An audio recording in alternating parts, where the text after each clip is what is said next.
stories teaches us about life, about ourselves, and about others. And it's one of the most powerful ways to put things in the brain of children and help them remember. Welcome to yet another episode of Let's Tell a Story with Sharon. I am Sharon Ajay, and just like always, I am super excited to share today's story with you. Before we dive right in, let's go on a short break, and when we return, we will begin our story. Stay tuned.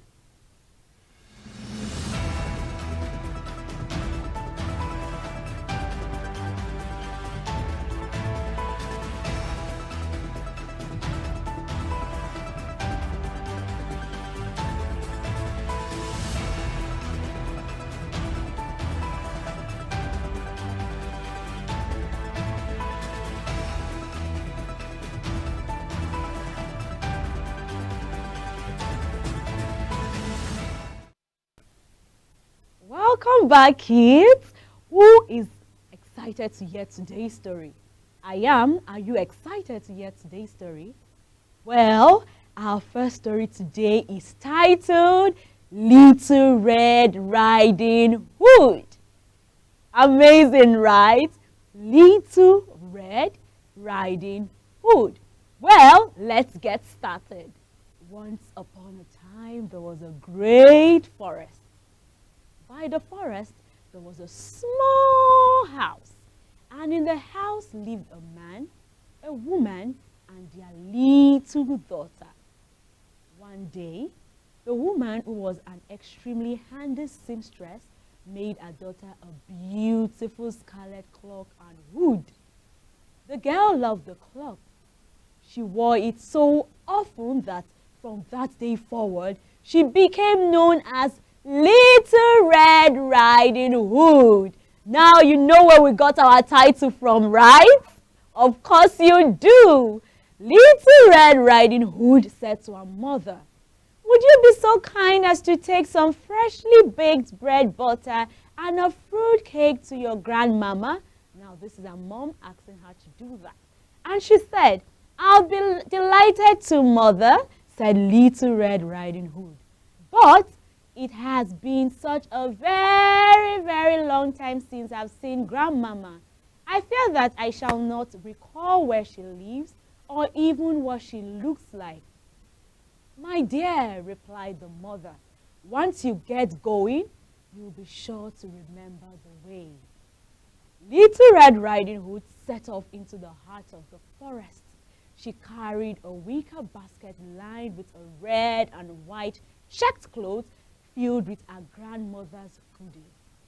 Little Red Riding Hood sang softly as she hopped along the forest path and watched the world go by. A beastly wolf heard Little Red Riding Hood's sweet song. The wolf was so nasty, greedy, and it longed for nothing more than to gobble up Little Red Riding Hood for its breakfast. Oh, terrible wolfie. But he dared it because a woodman was walking close by with his dog. The dog looked a little timid, but could it be ferocious? Well, we don't know, especially when it caught a sniff of a beastly wolf. So, instead of pouncing and risking a commotion, the wolf creeped up to Little Red Riding Hood very gently and said, "Let's go on a short break, and when we return, I will tell you what the wolf said to Little Red Riding Hood." Right? When we're back, you'll get the gist of it all. So stay tuned.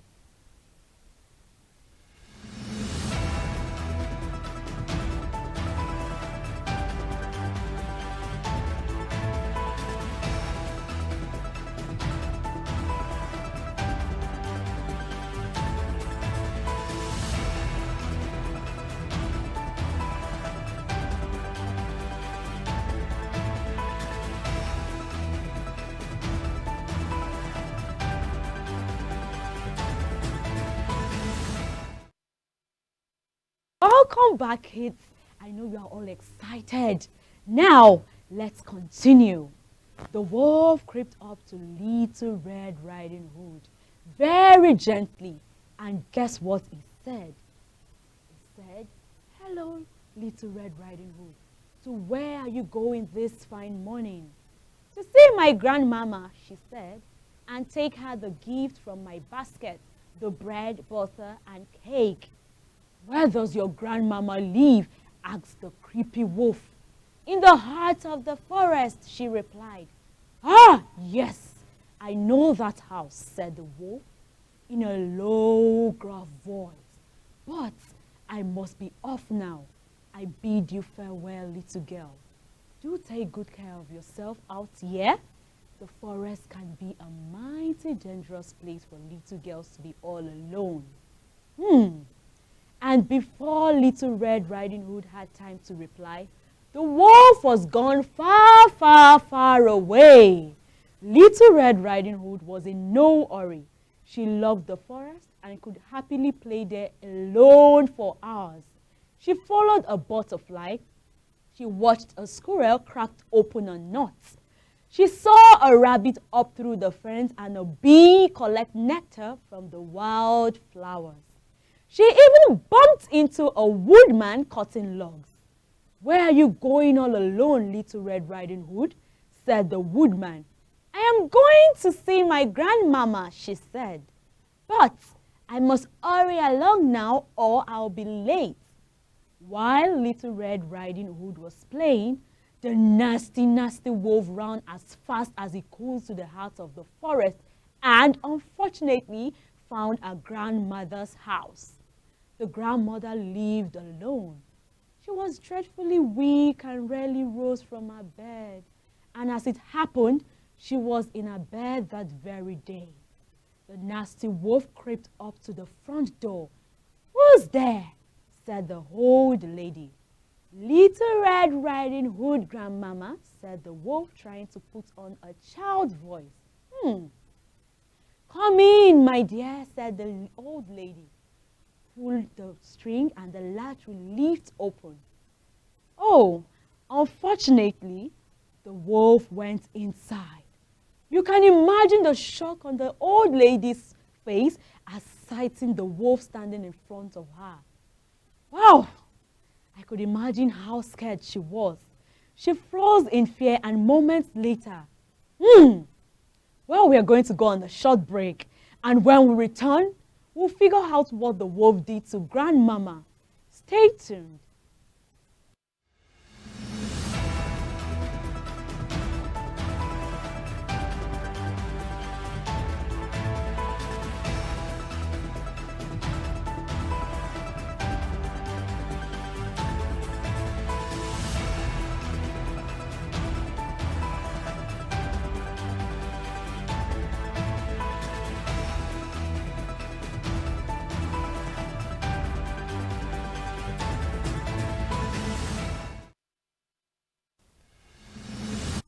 Welcome back, kids.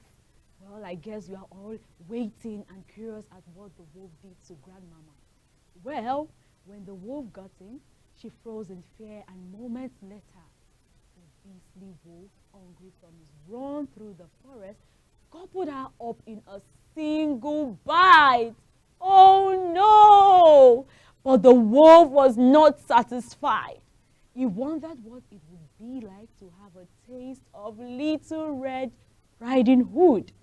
So, after gobbling grandma, he put on the grandma's nightgown and cap, got into the bed and waited for a tap at the door. Oh, so sad. An hour or so passed and Little Red Riding Hood then reached the house. Tap, tap, tap. Little Red Riding Hood was at the door, knocking and waiting for her grandma to answer. Tap, tap, tap again.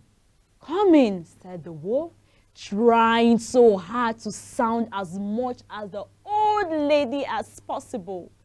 "Pull the string and the latch will lift up," he said. Little Red Riding Hood thought to herself, I don't remember grandmama's voice sounding so gruff. But she went in and saw her grandmother laying in bed. just as she was expecting. "Grandmama," said Little Red Riding Hood, "Mother has sent me with bread and butter and cake for you." "Oh, you are kind," said the wolf. "Come here and let me kiss you." Little Red Riding Hood, who remember had not seen her grandmother for some considerable time, approached the bed. "Grandmama," she said, "what a great nose you have." "All the better to smell with you, my dear," said the wolf. She thought. "And Grandmama, what large ears you have." "All the better to hear with you, my dear," said the wolf. "And what large eyes you have." "All the better to see with you, my dear," said the wolf. The wolf was now getting impatient. His lip curled up slightly, revealing a huge set of sharp white teeth. "Oh, mine, Grandmama, and what great teeth you have," said Little Red Riding Hood. "All the better to eat you," growled the wolf. He could no longer wait and pounced out of the bed towards Little Red Riding Hood. At that exact moment, fortunately, the door flew open with a bang. The woodman's dog darted in and jumped on top of the wolf. The wolf made a whooping sound as it fell backwards onto the floor. Seconds later, the woodman dashed in, wielded his tremendous axe high above his head, and brought it down with a thorn, chopping the beast's head clean off in a single blow. "Oh, thank you, thank you, thank you, kind woodman," cried Little Red Riding Hood. "How on earth did you know the wolf was here and that I was in danger?" "Well," said the woodman, "I'd seen a nasty-looking wolf lurking in the forest recently. When we met earlier, I wanted to make sure you were safe, so I followed you. My dog caught the scent of the wolf when we approached the house, and we rushed in to save you." "Oh, how brave and clever you are, dear woodman," said Little Red Riding Hood. "1,000 thank you again." The woodman walked Little Red Riding Hood home and explained the nasty happenings to her parents. They were eternally grateful to the woodman and his dog for saving their precious Little Red Riding Hood from the beastly wolf. Wow! The end. That was amazing, right? That was a really exciting story. At some point, I was thinking Little Red Riding Hood would recognize that this wasn't her grandma on the bed, but we are glad that the story ended and Little Red Riding Hood was safe. Now, what's the moral of this interesting story? Well, the moral of this story is we should never trust strangers. Even a very friendly stranger may have bad intentions. Amazing moral, right? Well, that's not all we have for today. We have a second story, and I know you would also be excited to hear that story. We'll be going on a short break now, and when we return, I'll be sharing our second story, titled The Boy Who Cried Wolf. Well, I guess today's story has a lot of wolves in them. Well, I hope you're excited to hear the story. Stay tuned. When we return, we'll dive right into that story.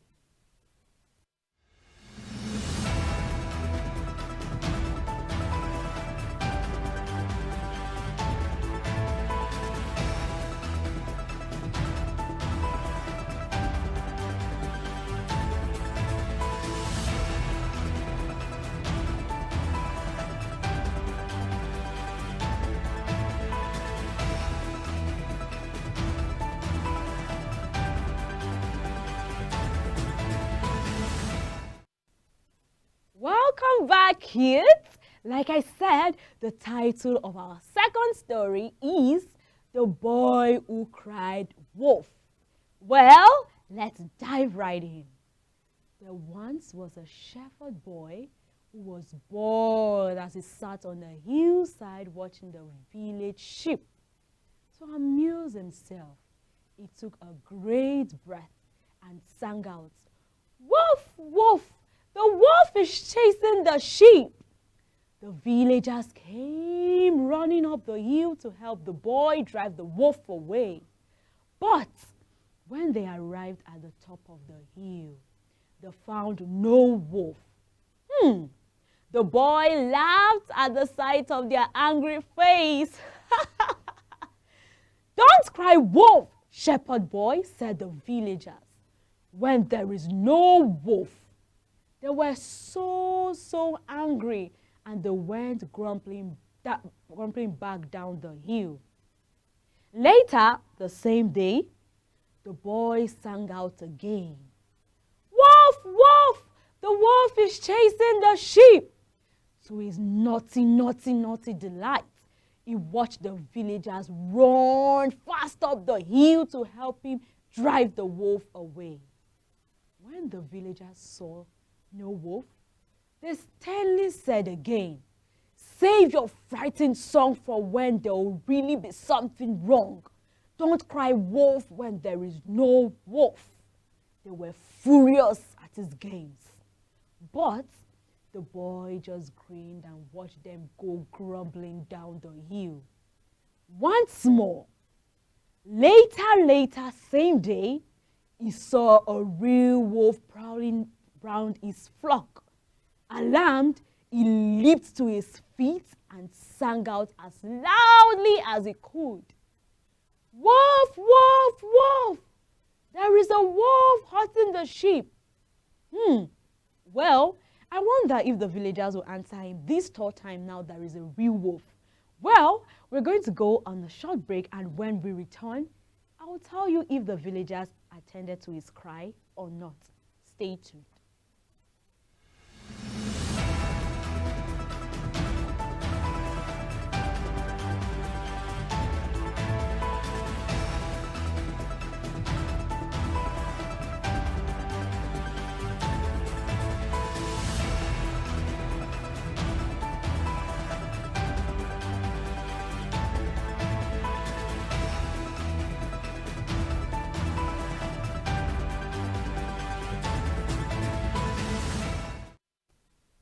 Welcome back, kids. Well, like I said, we'd find out if the villagers attended to the call of the boy or not. The third time the boy shouted, now there was a real wolf on the field. "Wolf, wolf, wolf!" But the villagers thought it was trying to fool them again, and so they didn't come. Well, so terrible, right? At sunset, everyone wondered why the shepherd boy hadn't returned to the village with their sheep. They went up the hill to find the boy, and they found him weeping so sadly, crying. "There really was a wolf here. The flock has been scattered. I cried out, 'Wolf, wolf, why didn't you come?' cried the boy." An old man tried to comfort the boy as they walked back to the village. "We'll help you look for the lost sheep in the morning," he said, putting his arm around the youth. "Nobody believes a liar, even when he is telling the truth," advised the old man. Well, that's the end of our second story. Interesting, right? The boy that cried wolf. What's the moral of this story? Well, the moral of our second story is stay away from lies. Because if you always continue to lie, then when you actually speak the truth, no one will believe you. Amazing moral, right? Well, this is applicable to our lives, our daily living. When you're a liar, you steadily tell lies. When you start speaking the truth, you won't have anybody around you to believe you, because they will think that you are just lying as you usually do. Well, that's amazing, amazing, amazing stories.